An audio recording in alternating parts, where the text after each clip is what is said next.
Hello बच्चों, नमस्कार। मैं हूं अमन शर्मा और आप सभी का मैथ्स एनालिसिस में स्वागत है। आज की इस वीडियो लेक्चर में हम लोग पढ़ेंगे class 10th NCERT probability chapter चल रहा है। इससे पहले वाली वीडियो में हमने सैम्पल स्पेसिस बनाना सीख लिए थे और जितने भी कॉन्सेप्ट्स हैं क्लास 10th प्रोबेबिलिटी से रिलेटेड वो सारे हमने समझ लिए थे। बाकी जैसे जैसे एग्जाम्पल्स और क्वेश्चंस को करते जाएंगे और भी जो कॉन्सेप्ट्स होंगे आप लोग नोट करते जाइएगा और समझते जाइएगा। अब एग्जाम्पल नंबर 1 को समझते हैं। तो देखो एग्जाम्पल नंबर 1 क्या है, find the probability of getting A head. तो देखो आपको क्या करना है, किसकी प्रोबेबिलिटी फाइंड करनी है, जब हेड आएगा। अब हेड कब आएगा, when a coin is tossed once. यहाँ पर देखो उसने बोला है कि आपको हेड आने की प्रोबेबिलिटी निकालनी है जब आप कॉइन को एक ही बार टॉस करोगे। समझ में आ रही बात, एक ही बार कॉइन को टॉस करोगे। तो सबसे पहला काम होता है आपको सैंपल स्पेस बनाना होता है। क्या बनाना होता है, पहला काम होता है sample space. Sample space of one coin, एक सिक्के के केस में सैंपल स्पेस क्या बनेगा, सैंपल स्पेस को लिखते हैं एस से, और एक सिक्का फेंकोगे यहाँ तो हेड आएगा यहाँ तो टेल आएगा। तो ये हो गया सैंपल स्पेस। सैंपल स्पेस होता है जैसे आपने कॉइन को टॉस किया, यहाँ तो हेड आएगा यहाँ टेल, ये दोनों जो पॉसिबल आउटकम्स हैं उसको लिख दो, वो होते हैं सैंपल स्पेस। और दोनों को कॉमा से सेपरेट करके लिखना होता है, ये आपका है सैंपल स्पेस। यहाँ तक पता चला। अब उसने बोला था कि प्रोबेबिलिटी निकालना किसकी, प्रोबेबिलिटी निकालना हेड की। तो ध्यान से देखिए, तो प्रोबेबिलिटी किसकी निकालनी है, हेड की, हेड आने की संभावना निकालनी है। तो प्रोबेबिलिटी निकालने का मैंने कल आपको एक इससे लास्ट लेक्चर में फार्मूला बताया था। क्या फार्मूला होता है, favourable outcomes upon total outcomes, ये फार्मूला था, ये पता है आपको। अब देखो हेड आने की क्या प्रोबेबिलिटी है, ये फार्मूला है। तो फेवरेबल आउटकम्स या फेवरेबल केसेस क्या होते हैं, जो क्वेश्चन पूछ रहा है। तो क्वेश्चन किसके लिए प्रोबेबिलिटी फाइंड करने के लिए बोल रहा है, तो फेवरेबल आउटकम्स क्या होंगे आपके,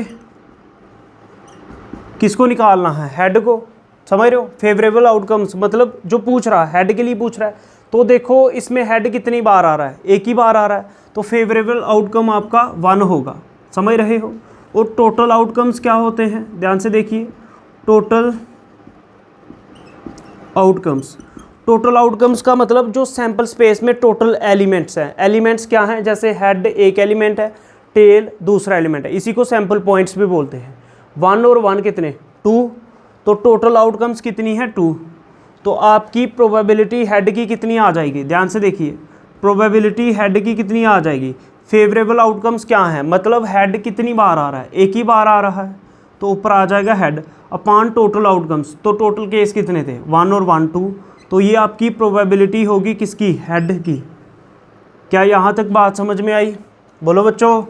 हाँ, आगे बढ़ते हैं। फिर आपको सिर्फ प्रोबेबिलिटी फाइंड करने के लिए ये चीज़ याद रखनी है, जो टोटल होगा ना वो हमेशा नीचे लिखना है, समझ रहे हो, और जो चीज़ फाइंड करनी होगी वो ऊपर लिखनी है। बस ये 2 चीज़ें ध्यान में रखनी है। आगे बढ़ते हैं। Also find the probability of getting a tail. तो जब टेल आएगा, टेल के आने की संभावना क्या है। तो देखो सेकंड, ये तो हो गया, ये फर्स्ट हमने हेड की प्रोबेबिलिटी निकाल ली।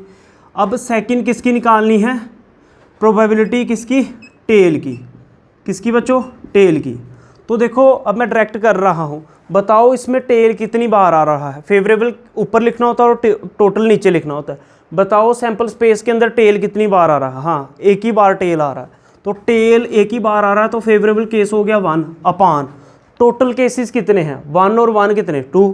तो टेल की प्रोबेबिलिटी भी आएगी 1 अपॉन 2।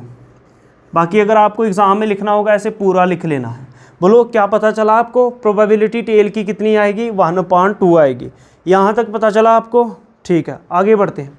देखो हम इसको एक और तरीके से निकाल सकते थे, हमारे पास एक फार्मूला होता है। यहाँ पे आपका आंसर आ चुका है, एग्जाम्पल का सोल्यूशन आपको मिल चुका है, लेकिन यहाँ से हमें और कॉन्सेप्ट्स को सीखना होता है, क्योंकि ये क्लास 10th में भी है चैप्टर, 11th में भी है, 12th में भी है, और हर कॉम्पिटिटिव एग्ज़ाम में आपको ये दिख जाएगा। इसलिए आपको हर चीज़ सीखते जानी है। देखो कल हमने आपको एक फार्मूला बताया था इससे लास्ट लेक्चर में, तो ये नोट रखना, क्या, probability of event plus probability of event not equals to 1। Event की प्रोबेबिलिटी और इवेंट नॉट की प्रोबेबिलिटी ये 1 होती है। इसका क्या मतलब हुआ सर, इवेंट क्या है? देखो इवेंट जैसे मैं बोल रहा हूँ probability of head plus probability of not head equals to 1। Head के आने की प्रोबेबिलिटी प्लस हेड के नहीं आने की प्रोबेबिलिटी, दोनों का सम 1 के बराबर होगा। मान लो मैं ऐसे नहीं निकालता, मेरे पास प्रोबेबिलिटी हेड की कितनी है 1/2, तो प्रोबेबिलिटी ऑफ हेड लिख दूंगा 1/2 plus probability of head not, मतलब हेड नहीं आने की। हेड नहीं आएगा तो दूसरा कौन है, टेल आएगा। ध्यान से सुनो, हेड नहीं लेना है, हेड नॉट का मतलब हेड नहीं लेना है, कॉम्प्लीमेंट भी बोलते हैं इसको, नॉट को कॉम्प्लीमेंट भी बोलते हैं, ठीक है। हेड नहीं लेना है तो कौन लेना पड़ेगा, टेल। बोल रहा हेड नॉट तो कौन होगा, वो टेल ही होगा। तो इक्वल्स टू 1, तो प्रोबेबिलिटी ऑफ टेल कितनी आ जाएगी 1 प्लस का 1/2 ट्रांसपोज हो गया माइनस का 1/2, 1 में से 1/2 गया, मतलब 1 में से आधा गया तो आधा ही बचेगा। तो प्रोबेबिलिटी टेल की कितनी आएगी 1/2 ही आएगी। बोलो बच्चों ये समझ में आया आपको? तो इस तरह से भी आप फाइंड कर सकते थे। तो देखो जैसे हेड नॉट है, ठीक है, इसको हेड नॉट पढ़ोगे, ठीक है, या इसको इवेंट पढ़ोगे। जैसे ये ई कोई इवेंट है, इवेंट क्या, हेड आना या टेल आना, ये इवेंट होता है। तो इवेंट के ऊपर अगर ऐसा लिखा है इसको इवेंट नॉट बोलते हैं, ठीक है। या वो ई के ऊपर ऐसे डैश भी लिख सकता है, ई नॉट ही बोलेंगे, इवेंट नॉट ही बोलेंगे। ये तीनों सिंबल एक ही चीज़ के ऊपर जो डैश लिख दो या ऐसे लिख दो, समझ रहे हो, बार की तरह। क्या ये पता चला, ये इवेंट है। यहाँ से एक चीज़ और समझ लो, क्या, कि जो प्रोबेबिलिटी होती है ना उसका सम हमेशा 1 आता है। तो देखो हेड की प्रोबेबिलिटी कितनी आएगी, मैं ये बोल रहा हूँ सम ऑफ प्रोबेबिलिटी 1 आता है। तो देखो हेड की प्रोबेबिलिटी 1/2 आई थी और टेल की प्रोबेबिलिटी भी 1/2 आई है। तो नीचे सेम नंबर है 2, एक ही बार लिखो, 1 + 1 कितना 2, तो 2 से 2 कैंसिल होकर 1 आएगा। तो देखो हमेशा सम जितनी भी इवेंट्स होंगे, जितनी भी हेड टेल जो भी पूछेगा, सभी जितनी भी प्रोबेबिलिटीज़ बनेगी अलग अलग इवेंट की, सभी का सम 1 आएगा। ये एग्जाम्पल नंबर 1 का हमने पूरा एनालिसिस कर दिया है, इसको नोट करो। अब एग्जाम्पल नंबर 2 को समझेंगे बच्चों। बच्चों एग्जाम्पल नंबर 2 को समझेंगे, ध्यान से सुनते जाइए। तो देखो क्या है example number 2, A bag contains red ball, A blue ball and A yellow ball. तो आपके पास क्या है, एक कोई बैग है, मान लो ये बैग है कोई। तो बैग के अंदर क्या है, एक थैला है, थैला ही लिखा है उसने, एक बैग है, बैग के अंदर रेड बॉल्स भी हैं, जो गेंदें हैं रेड कलर की भी हैं, ब्लू कलर की भी हैं और येलो कलर की भी हैं। ये कोई बैग है, बैग के अंदर ये 3 रंग की गेंदें हैं, रेड, ब्लू और येलो, ये बॉल्स हैं एक बैग के अंदर, ठीक है। And all the balls being of the same size, सभी जो गेंद्स हैं ना, सभी गेंदें जो हैं, सभी गेंदों का रंग साइज जो है सेम साइज की बॉल्स हैं सभी, ठीक है। Kritika takes out a ball from the bag without looking into it. तो कृतिका नाम की लड़की है, वो क्या करेगी, इस बैग के अंदर से गेंदों को निकालेगी और इसके अंदर देखेगी नहीं, ठीक है। कृतिका आपको चीटिंग नहीं करनी है इसके अंदर, ठीक है। तो आपको क्या करना है, कृतिका को क्या करना है, इस बैग के अंदर हाथ डालना है और एक गेंद को निकालना है बाहर, और बैग के अंदर देखना नहीं है, ठीक है। तो आगे what is the probability that she takes out the. अब इस चीज़ की संभावना क्या है कि वो येलो बॉल निकालेगी, रेड बॉल निकालेगी और ब्लू बॉल निकालेगी। क्या यहाँ तक समझ में आए बात? तो देखो आपको सोल्यूशन बनाने के लिए, देखो बच्चों मैं शॉर्ट में लिखूंगा, क्योंकि अगर मैं एक एक वर्ड लिखूंगा तो क्वेश्चन की लेंथ बढ़ जाएगी वीडियो की। तो देखो पहले ये बताओ, टोटल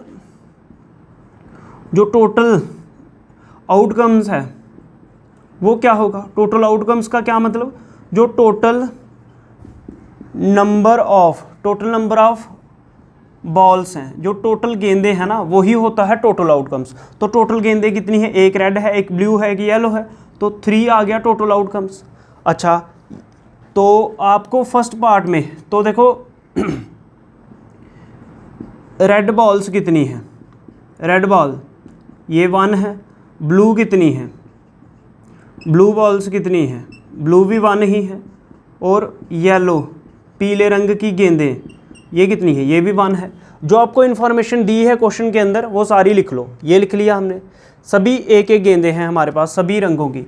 तो फर्स्ट पार्ट क्या है, प्रोबेबिलिटी ऑफ येलो बॉल। तो फर्स्ट केस में आपको प्रोबेबिलिटी निकालनी है येलो बॉल की। वाई मैं शॉर्ट में लिख रहा हूँ, आपको पूरा लिखना है प्रोबेबिलिटी, और ब्रैकेट के अंदर लिखना है येलो बॉल की, येलो रंग की गेंद की प्रोबेबिलिटी हम निकाल रहे हैं। ठीक है, अब ये बताओ ऊपर हमने लिखना होता है फेवरेबल केसेस। फेवरेबल मतलब क्या पूछ रहा है, येलो रंग की गेंदें वो कितनी थी, 1 है, अपान टोटल केसेस। नीचे क्या लिखना होता है, टोटल केसेस, टोटल आउटकम्स। तो टोटल कितनी थी, 3। तो प्रोबेबिलिटी कि वो कृतिका जो है येलो रंग की गेंद निकाल लेगी, उसकी संभावना है 1/3, प्रोबेबिलिटी है 1/3। सेकंड पार्ट को बच्चों समझो, सेकंड पार्ट में प्रोबेबिलिटी निकालनी है रेड बॉल की। तो प्रोबेबिलिटी ऑफ रेड बॉल, मैं इसके अंदर आर लिख रहा हूँ, मतलब रेड बॉल की।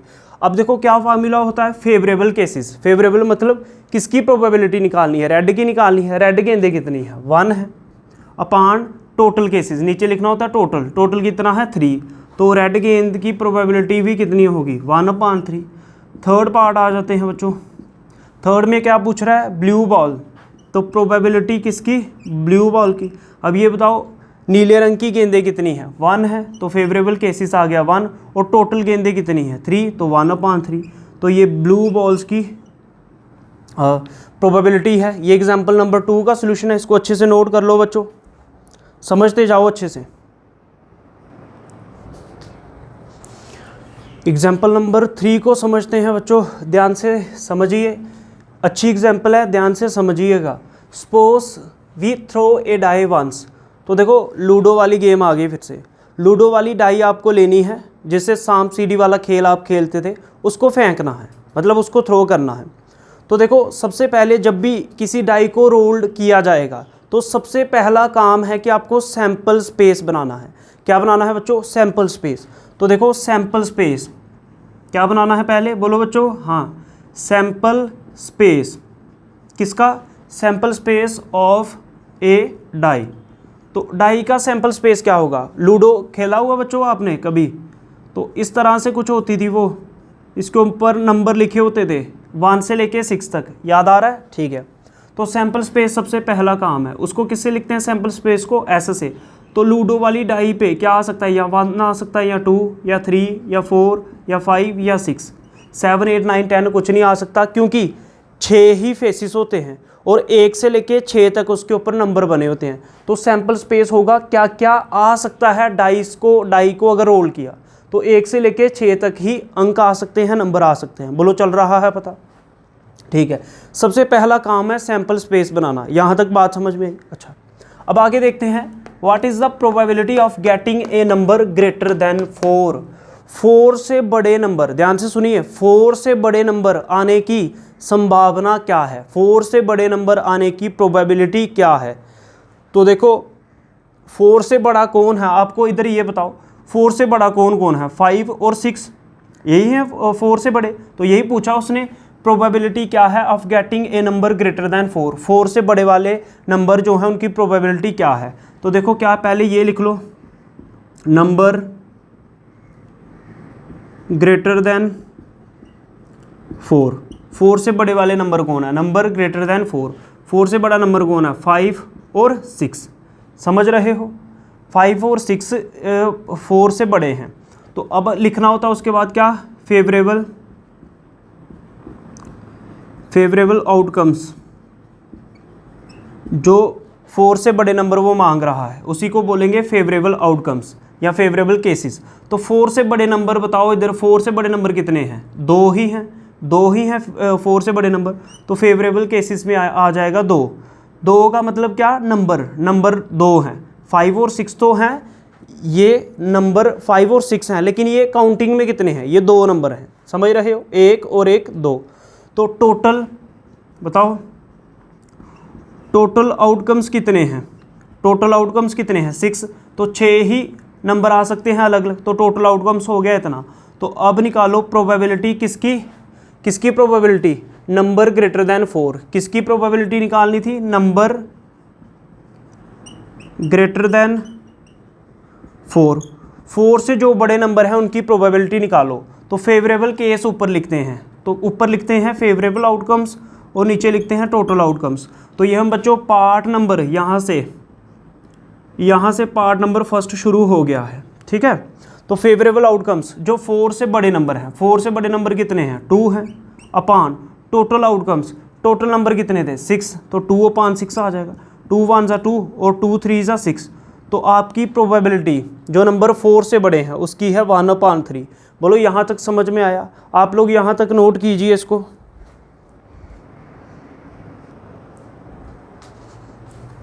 सेकेंड पार्ट को समझेंगे बच्चों, ध्यान से देखिए। तो सेकेंड पार्ट क्या कह रहा है, what is the probability of getting A number, ध्यान से सुनिए, getting a number less than, अब लेस देन बोल रहा है, लेस देन और इक्वल्स टू 4, लेस देन और इक्वल्स टू 4। अब इस चीज़ की क्या प्रोबेबिलिटी है, क्या संभावना है कि नंबर 4 के इक्वल होगा या 4 से लेस होगा। ध्यान से सुनिए, लेस देन भी लिखा है और इक्वल्स टू भी लिखा है, मतलब इक्वल्स टू 4 लिखा है, 4 को भी शामिल करना है, आपको इंक्लूड करना है। तो बोलता 4 और 4 से जो कम नंबर हैं, 4 से जो छोटे नंबर हैं, इनके आने की संभावना क्या है। तो देखो 4 और 4 से छोटे नंबर कौन कौन हैं, नंबर लेस देन और इक्वल्स टू 4। 4 से छोटे और 4 के बराबर नंबर कितने हैं, 1 2 3 4। कौन कौन नंबर है, 1 2 3 4, यही 4 नंबर हैं। ये देखो 4 के इक्वल आ गया और ये सारे 4 से कम वाले आ गए, लेस देन 4 आ गए। तो ये कितने नंबर हैं, 1 2 3 4, नंबर कितने हैं 4। तो फेवरेबल केसेस होंगे 4। टोटल आउटकम्स मतलब टोटल कितने थे ये 6, तो ये आ जाएगा टोटल केसेस 6। तो अब इसकी प्रोबेबिलिटी निकालो, नंबर ग्रेटर देन और इक्वल टू 4। तो क्या होता है, ऊपर क्या लिखते हो, फेवरेबल आउटकम्स या फेवरेबल केसेस अपान नीचे क्या लिखते हो, टोटल केसेस। फेवरेबल केसेस ये पूछ रहा है, तो कितने थे फेवरेबल केसेस, 4 अपान टोटल केसेस कितने थे 6, तो 4 अपान 6 प्रोबेबिलिटी होगी। तो 2 2 ज़ा बोलो, 2 2 ज़ा 4 और 2 3 ज़ा 6, सेम टेबल से काटना होता है। 2 2 ज़ा 4 होता है और 2 3 ज़ा 6 होता है, तो 2 अपान 3 आपकी प्रोबेबिलिटी होगी। तो ये एक डायरेक्ट तरीका था, नहीं तो आप क्या यूज़ कर सकते हो, ये वाला फार्मूला भी यूज़ कर सकते हो। कौन सा, यही वाला, probability of event plus probability of event not event equals to 1। तो आपने जो पहली प्रोबेबिलिटी निकाली है तो दूसरी नॉट वाली सम करके 1 आता है, तो इसको भी यूज़ कर सकते हो, ठीक है। तो ये एग्जाम्पल नंबर 3 का सोल्यूशन है, इसको नोट कर लो अच्छे से। एग्जाम्पल नंबर 4 को समझते हैं बच्चों, बहुत ही अच्छी एग्जाम्पल है, ताश पे पहुंच चुके हैं हम। तो देखो क्या है, 1 card is drawn from well shuffled deck of 52 cards. तो देखो डेक का मतलब वही जो ताश की गड्डी है ना, ठीक है। तो 52 कार्ड्स, 52 पत्ते होते हैं टोटल एक डेक के अंदर। तो बोलता एक कार्ड को आपको निकालना है, ठीक है। एक ताश की गड्डी है, उसमें से एक पत्ता निकालना है, निकालिए एक पत्ता, एक ही निकालना है, ठीक है।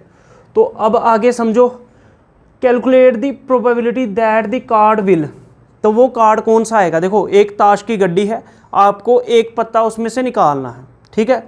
और वो पत्ता कौन सा होगा, बी एन एस, वो एस कार्ड होगा। इसकी प्रोबेबिलिटी क्या है, फर्स्ट पार्ट में ये फाइंड करना है। Second, not be an ace card, और सेकंड में हमें करना है कि वो एस कार्ड नहीं होगा। तो ये 2 प्रोबेबिलिटी फाइंड करनी है। अब बच्चों इसके लिए आपको थोड़ा सा ताश की इन्फॉर्मेशन होनी चाहिए, डेक की इन्फॉर्मेशन होनी चाहिए। तो मैं थोड़ा सा बता देता हूँ, हालांकि इससे पहले वाले लेक्चर में बताया हुआ है, आपको ये अच्छे से समझ लेना है और लर्न कर लेना है, ठीक है। तो देखो टोटल जो ताश में पत्ते होते हैं वो होते हैं 52, 26 ब्लैक कलर के होते हैं और 26 रेड कलर के होते हैं। फिर इसके बाद 13 पत्ते जो हैं वो स्पेड के होते हैं, 13 पत्ते बच्चों क्लब के होते हैं, 13 पत्ते डायमंड के होते हैं और 13 पत्ते हार्ट के होते हैं, ठीक है। तो देखो दिल लाल रंग का होता है इसलिए रेड, डायमंड और हार्ट रेड कलर के हैं, ठीक है। स्पेड क्लब ब्लैक कलर के हैं। अब ये जो 13 स्पेड कलर के हैं, तो इसके अंदर एक तो होता है एस कार्ड, एक होता है जैक कार्ड, एक होता है किंग, एक होती है क्वीन, एक राजा रानी वजीर ऐसे मान लो, ठीक है। और 2 से लेके 10 तक होते हैं नंबरिंग कार्ड्स। तो ये ऐसे इधर सभी जगह सेम चीज़ चलती है। तो ये ताश की इन्फॉर्मेशन थी, बोलो चल रहा है बच्चों, बता, ठीक है। तो और इसके अंदर क्या चीज़ होती है वो हमारे अभी काम की नहीं फ़िलहाल। तो देखो हमें क्वेश्चन में क्या है, देखो इधर एक एस कार्ड है, ऐसे ही क्लब के अंदर भी एक एस कार्ड होगा, डायमंड के अंदर भी एक एस कार्ड होगा और हार्ट के अंदर भी एक एस कार्ड होगा। तो ये मेरे को ये बताओ टोटल एस कार्ड कितने होंगे, 1 2 3 4, सभी को प्लस कर लो, टोटल हो जाएंगे 4 कार्ड्स। ठीक है, 4 एस कार्ड होते हैं। ठीक है, तो यही हमें काम में आएगा, इसलिए बता दिया। ठीक है, अब क्वेश्चन पे आते हैं। पहले आपको लिखना है total number of cards in A deck. ठीक है, ताश की गड्डी के अंदर कितने पत्ते होते हैं टोटल, बोलो बच्चों, 52 होते हैं। ठीक है, अब नंबर ऑफ एस कार्ड्स, ठीक है, एस कार्ड्स कितने होते हैं, नंबर ऑफ एस कार्ड्स कितने होते हैं, 4। समझ रहे हो, एस कार्ड्स कितने होते हैं, 4। एस कार्ड्स 4 होते हैं। Number of non S card, देखो अगर टोटल पत्ते आपके पास 52 हैं, ध्यान से सुनिए, टोटल पत्ते कितने हैं, टोटल ताश के पत्ते कितने हैं, 52, और 4 जो हैं वो एस कार्ड है, तो नॉन एस कार्ड कितने होंगे, 4 तो एस हो गए, 52 टोटल थे, 52 में से 4 हटा दो, 48 बचे। तो 48 जो पत्ते हैं ताश के कार्ड्स हैं वो नॉन एस कार्ड हैं। तो क्या करना है, number of non S card कितने होंगे, टोटल पत्ते थे 52, उस पे में से माइनस कर दो जो एस कार्ड थे, एस कार्ड थे 4, 52 में से 4 गया तो कितना, 48। तो मतलब जो नॉन एस कार्ड हैं वो है 48। बोलो बच्चों, यहाँ तक समझ में आया। अब क्वेश्चन को करते हैं। फर्स्ट पार्ट में क्या है, प्रोबेबिलिटी निकालनी है एस कार्ड की। किसकी प्रोबेबिलिटी निकालनी है, एस कार्ड की। बी एन एस मतलब एस कार्ड की प्रोबेबिलिटी क्या होगी। अब बच्चों यहाँ पे देख के बताओ कि नंबर ऑफ एस कार्ड कितने हैं, बताओ एस कार्ड कितने हैं। हाँ, एस कार्ड्स हैं 4। तो फेवरेबल केस जो पूछ रहा हो एस के बारे में वो ऊपर लिखना है और टोटल लिखना होता है नीचे। और टोटल पत्ते कितने थे बच्चों, 52 थे। बोलो चल रहा है पता। तो ये एस कार्ड की प्रोबेबिलिटी आ जाएगी। अब इसको सेम टेबल से काटना होता है, 4 1 जा 4, 4 1 जा 4 होता है। और देखो 4 1 जा 4, ये 5 था, 1 बचा और 2, 4 3 जा 12। तो 1/3 एस कार्ड की प्रोबेबिलिटी होगी। सेकेंड पार्ट को समझते हैं, probability of non S card. Non S card की प्रोबेबिलिटी क्या होगी, तो क्या फार्मूला होता है, favourable cases upon total cases. तो नॉन एस पूछ रहा है, अब कौन से पूछ रहा है, नॉन एस। तो नॉन एस कार्ड कितने हैं बच्चों, 48 अपॉन टोटल। टोटल पत्ते कितने थे बच्चों, 52। क्या यहाँ तक समझ में आया आपको। बोलो बच्चों, एक और मेथड बताऊँगा। तो फेवरेबल जो पूछ रहा है वो होता है फेवरेबल केसेस, उसको ऊपर लिखना है और टोटल नीचे लिखना है। 4 1 जा 4, 4 2 जा 8। बोलो चल रहा पता, सेम टेबल से दोनों को काटना है। ये भी काटा, कितने का आया था, तो देखो 4 से काटा था 13 आया था। समझ रहे हो। तो नॉन एस कार्ड की जो प्रोबेबिलिटी होगी वो 12/13 होगी। बोलो बच्चों, यहाँ तक समझ में आया। ये इसको नोट करो। ये जो सेकंड वाला पार्ट है एक और मेथड से बता देता हूँ आपको। अब देखो बच्चों, दूसरा मेथड सीखते हैं। देखो डेक में से, ताश के पत्तों में से क्वेश्चन पूछ लेता है किसी भी तरह से। कॉम्पिटिटिव एग्जाम में भी पूछता है, 11th 12th और 10th में भी पूछेगा, तो अच्छे से समझ लेना है आपको। तो देखो अभी अभी आपको पहले हमने एक फार्मूला बताया था, ध्यान रखिए। कौन सा, ये आपको ये फार्मूला याद रखना है। क्या लिखना है, वी नो, क्या पता आपको, we know that probability of event plus probability of not event या इवेंट नॉट, ये 1 होता है। समझ रहे हो।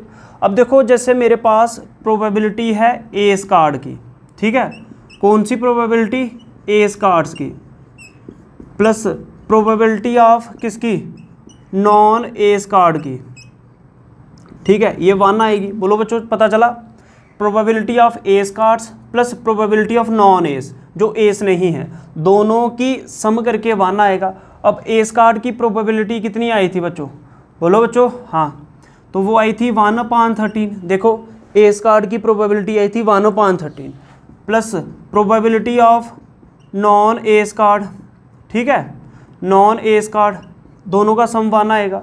अब प्रोबेबिलिटी ऑफ नॉन एस, ये नॉट ए होता है, ठीक है, जो एस नहीं है, वो क्या आ जाएगा, 1 प्लस का 1/13 ट्रांसपोज होके माइनस का 1/13। बोलो बच्चों, पता चल रहा है।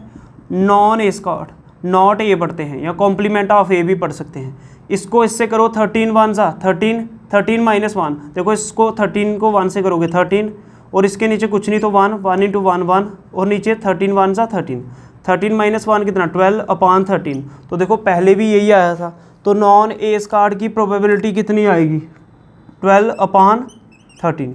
एग्जाम्पल नंबर 4 है, इसको नोट कर लो बच्चों अच्छे से।